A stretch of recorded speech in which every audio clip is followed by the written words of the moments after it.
welcome to Murphy's Garden, and you join me today in these new borders that we created earlier this year. So we started the work here in January, February time I think, and one of the objectives for the area was to create quite a naturalistic looking planting. We've got lots of ideas from magazines. I saw some pictures of lots of Anathra, which is this plant here, and some Verbena bonariensis, and I thought that looked quite nice, so I used that as my inspiration for the area.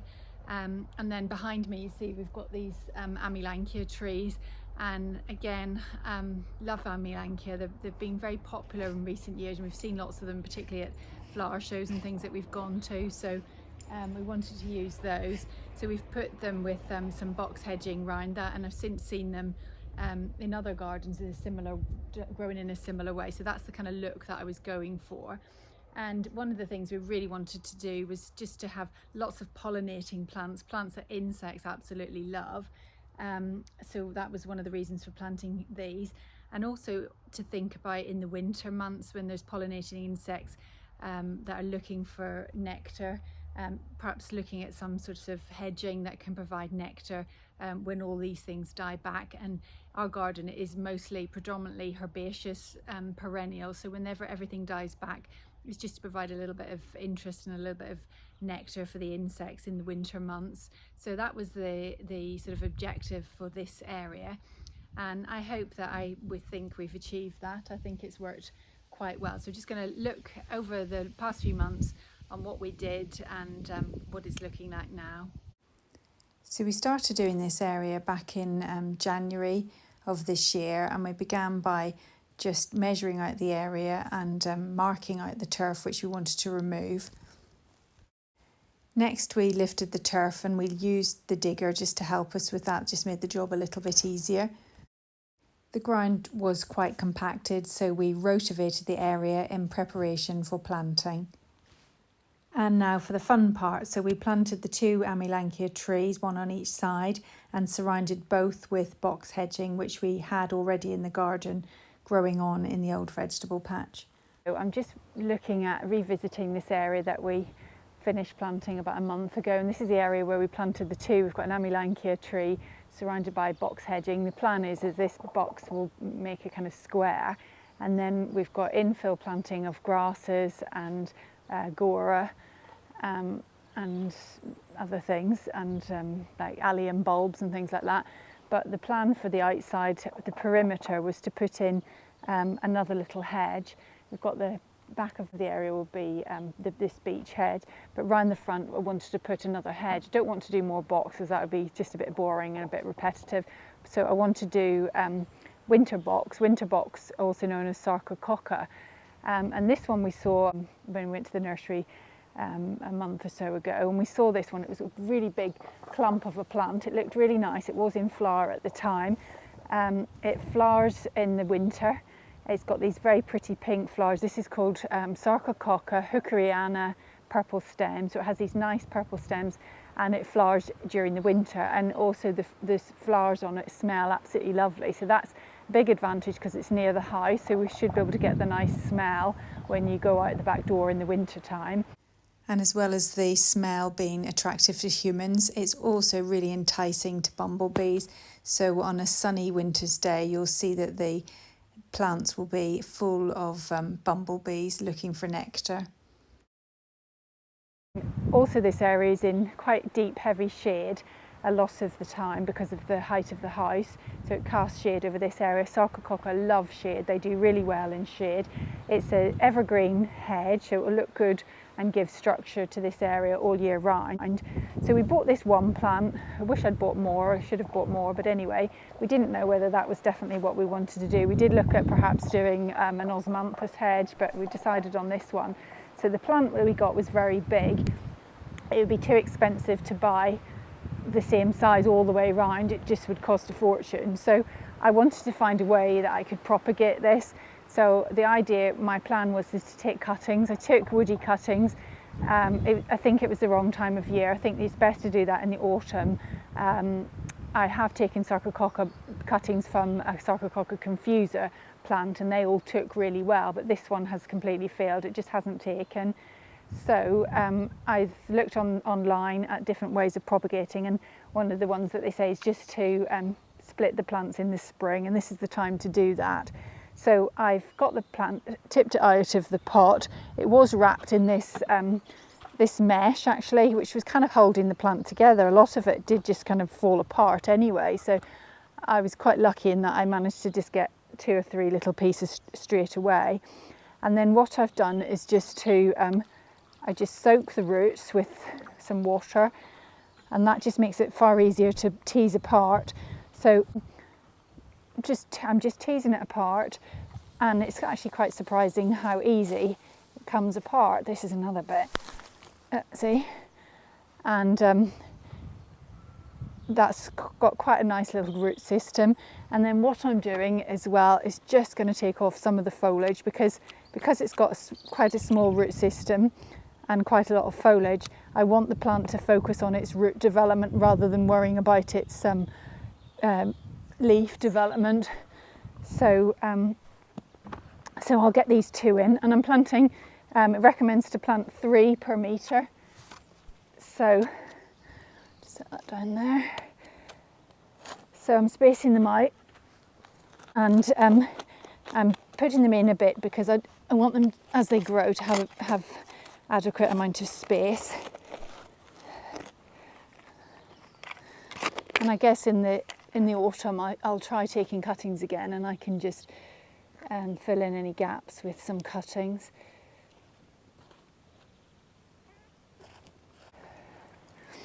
But I'm quite pleased getting 1, 2, 3, 4, 5, 6, 7.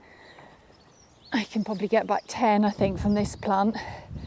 And then the other thing I think I'll have to do is just put some sort of little temporary fence around this area to keep you-know-who off, because he just uses this as a cut through, and he never walks around the grass, he just cuts across it. So all the plants need a bit of Murphy protection, so I'll have to do that. A few weeks has passed since I put this Sarcococca hedging in, and I think it's doing okay. Still looks alive. Got some new shoots on that one. In fact, lots of new shoots on there. Oh, loads of shoots. That's good. Look, it's all doing really well. Hello, Murphy. The other thing to say is that the box hedging, after doing the treatment of the box hedging, is just looking lovely. The Amilanchias are really healthy. Livia put some of these nice little decorative pebbles inside, just because when you look out of the window you can see inside the pot, but as the hedge gets bigger you probably won't, but it looks nice in the meantime. And the other thing I've done, I've just put this little fence around the area just to keep Murphy off. It's just a temporary measure until we can get the Sarcococca hedge established. So it's meant to be kind of a Victorian effect fencing, but because it's plastic it's actually quite bendy, so when I joined long lengths of it together it was a bit wibbly and wobbly. So I've just used bamboos along the back of it just to make it look straight. So yeah, I'll just pan back and that's what it looks like. But here I've got some Gora plants. So I've got the Gora that overwintered, so that's in the borders and that seems to be doing okay. And then I've got some Verbena bonariensis. This is stuff that just self-seeded. I've got quite a bit of that in the borders already, but I'm just infilling any gaps. So like this is one of the Goras that survived the winter. So that's quite a big clump. So I'm just going around, there's another one over at the back there. So I'm just going around filling in any gaps. That's the grass that we split and brought on, and we've got the little alliums, the drumstick alliums that are just coming through as well. So I'm quite interested to see what it's going to be like, but so far so good. So we'll just give things a good water and then wait to see what happens. It's now the end of August, so I just want to show you what these borders look like now. So having planted them all out all those months ago, back in sort of February and March time, this is the effect that we got this year. It's quite, I don't know if it's quite sort of chaotic, I don't know, but it's been lovely. The Verbena bonariensis has gone bonkers, but and the Gora has done quite well. I think it'd be nice if there was a bit more of the Gora. And the grasses have been nice. They're a little bit lost, really, I think, the grasses, but they are here somewhere. Oh yeah, there's that. That's the Caerulea Strathland quill one, which is quite nice, and it starts to turn this sort of brown colour in autumn. We've also had the Brisa maxima, which has been lovely too. So the other thing is that just looking at this, the Sarcococca that we planted, so it's actually doing quite well, even though we've had this very dry weather. It is in there somewhere. Yeah, look there. So it needs to get a bit more established, but I thought it would be good to try taking some more cuttings. So we've got coverage down to this point. I see that one, we've got one casualty there, but we need to try and get more. We want to go right round here and possibly down the back there. We've got plans for this part of the garden. That's going to change. On this side, obviously, there's no hedging at all, so we need to do enough to do this side as well. So I think we'll get on. This is, as I say, it's August, so this is a good time to do that. So just stand back and let you see. This side's actually quite light and maybe pretty. I think there's less verbena, perhaps a bit too much verbena bonariensis on that side, but this side's looking really pretty. And the Gora, I think once the Gora all gets to sort of this size, it will look lovely. So yeah, nice to reflect on what it was and what it is now. You join me in the greenhouse. It's now September. The year is just flying by. So it's all that time ago when we first put that the new borders in. Back in sort of February, I think we first started, and it's already September, and I'm still working on the area and trying to get it right. So it has been quite nice this summer. I've had lots of flower, and the best thing about these borders is that it's attracted all the wildlife, the bees and all the insects and the butterflies that seem to absolutely love the Anathra or the Gora and the Verbena bonariensis, both of which are really popular. So I like it from that point of view. So we just want to infill these hedges. So the hedges hasn't been a problem that the hedges haven't been there over the summer because it's been quite full. But as all that stuff dies back, the structure of the area won't look so good. So we need to get these hedges established.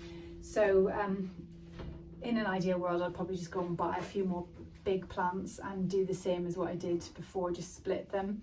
But I haven't got time to drive over to the nursery. It's quite a distance from us, and to order them online, like, it would be expensive because I need quite a lot of them. So the best thing to do is to take cuttings, and this is the time. The cuttings that I took in the spring didn't work, but this is a good time to take cuttings, and that's the same for lots of plants. I usually take my rose cuttings at this time of year, and at this time of year you get nice woody cuttings, and I'll show you what woody means. So you get kind of this is the same as true on like rose plants, and so it's a growth like that. It's quite kind of flimsy, quite new growth. That probably won't take, but something like that will. So if you just compare the two, this has got this kind of woody stem. So all you do with cuttings is, as we do with everything, so you just hold it at the top and strip out the lower leaves. Now with the Sarcococca flowers over the winter, so it's actually got some flower buds on it, so I'm just going to pick some of those off, because what I don't want it to do is to start flowering, because I want it to focus on its root development and not its leaves or its flowers. So what I'll do is cut out that top bit there, and that's just leaving, you can just leave 2 or 3 leaves. That's got 3 leaves on it, and then I will tend to just sort of dip it in a bit of water, and that's just, I just do that. I don't think you're meant to do that, but it just makes the hormone rooting powder stick to it. So I dip it in the hormone rooting powder like that. You don't need hormone rooting powder if you haven't got it. I know Olivia works at a nursery, and she takes hundreds of cuttings, and they all take. They don't use rooting powder at all, and she has good success. So you don't need it, but I guess because I've got it there, it's probably very old. It probably doesn't really do anything anyway. But psychologically, I think it perhaps makes it work. So stick it in the pot, and you're going to put cuttings, always put cuttings around the edge of a pot, because if you put them in the middle and you leave them outside and it's really wet, as it has been the last few days, the pot may fill up, it might not drain so well, and you'll end up with this very soggy soil. And a root in the middle, the water accumulates in the middle, and that's much more likely to rot off than it would do around the edge. So stick it around the edge. You can put some extra drainage in the compost, which can also help. I probably should have done that, but I haven't. And so here, same again, strip out the lower leaves, and the roots will come from these little leaf nodes. So that's the bit, you must make sure that's under the soil to guarantee success. Well, there's no guarantee, but to improve your chance of success. And I'll probably put about 4 in per pot. So that's 4. That's another 4.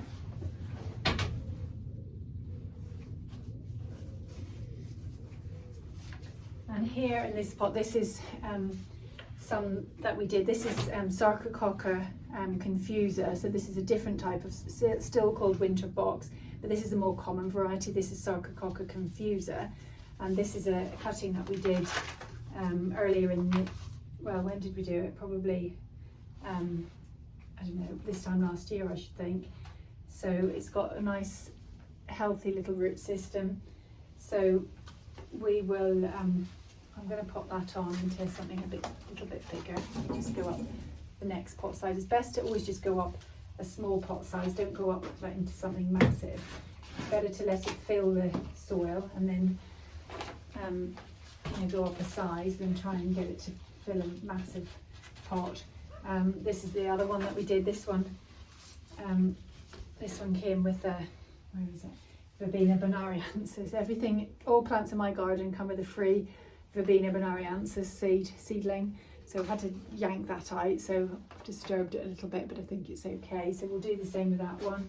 And that's it really. So we'll hope that these Hikoriana ones are successful, and then when we leave them, they can stay outside, they can stay in the greenhouse. It will be quite cool in the greenhouse, so over the winter they can stay in here, or they can just be left perhaps under a little bit of shelter outside. But they're hardy plants, so they will tolerate that. And we'll see what they're like in the spring, and then hopefully they'll be ready to plant out in the spring. So thank you very much for watching, and join us again in the next video. Bye for now.